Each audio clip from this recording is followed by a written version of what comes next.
Hi, this is Pastor Adam Edgerly with New Song LA Church. Today we're talking about the hearts of heroes and villains. Every one of us is on a journey where we have experiences and we have to decide whether we'll take the path of the villain or the path of the hero.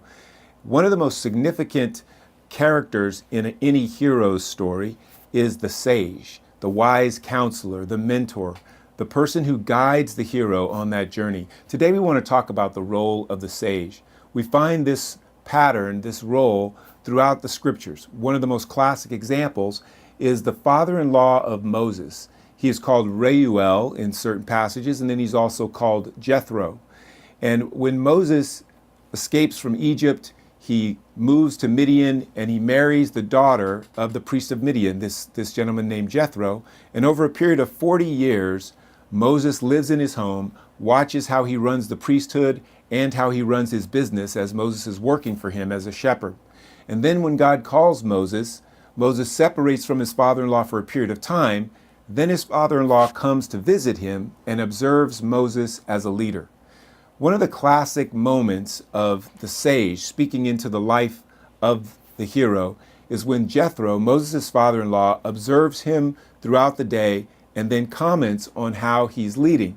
He first asks Moses, "Why are you standing there letting all the people come to you alone to make decisions?" Moses explains that he's giving the people the law of God, and then Jethro gives Moses some key advice. We pick up the story actually in Exodus chapter 18 when Moses' father-in-law comes to observe Moses working, and we'll start with verse 17.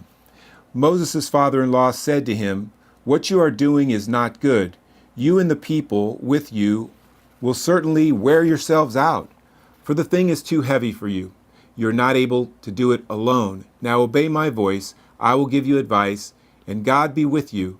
You shall represent the people before God and bring their cases to God, and you shall warn them about the statutes and the laws, and make them know the way in which they must walk and what they must do. Moreover, look for able men from all the people, men who fear God, who are trustworthy and hate a bribe, and place such men over the people as chiefs of thousands, of hundreds, of fifties, and of tens." I'm going to jump down to verse 23. It says, "If you do this, God will direct you, and you will be able to endure, and all this people also will go to their place in peace."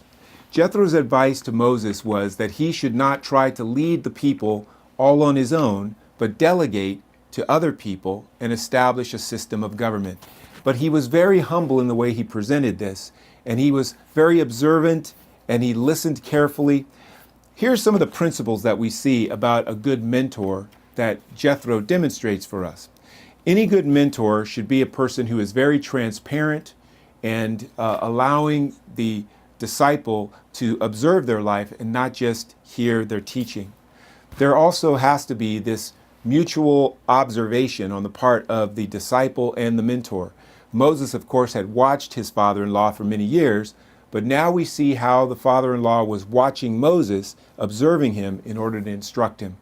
And then you have to have the humility both to receive instruction as a disciple and to give instruction with a humble attitude, recognizing that the other person has to decide whether this is really from the Lord and whether this really fits their life or not. And finally, when we look at this role of the sage, we see that there are both risks and rewards to being a mentor in someone's life.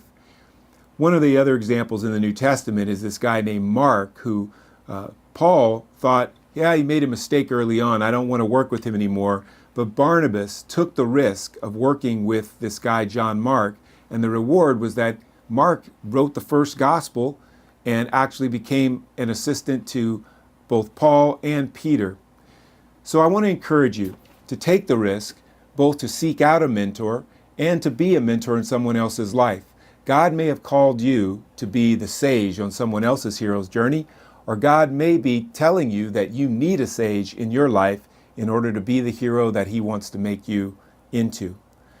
Whenever you're looking for that person, remember transparency, observation, humility, and there will be rewards that go along with the risk. If you want to know more about New Song LA, or if you want to hear more of our messages, please subscribe to our YouTube channel and check out our webpage at newsongla.net.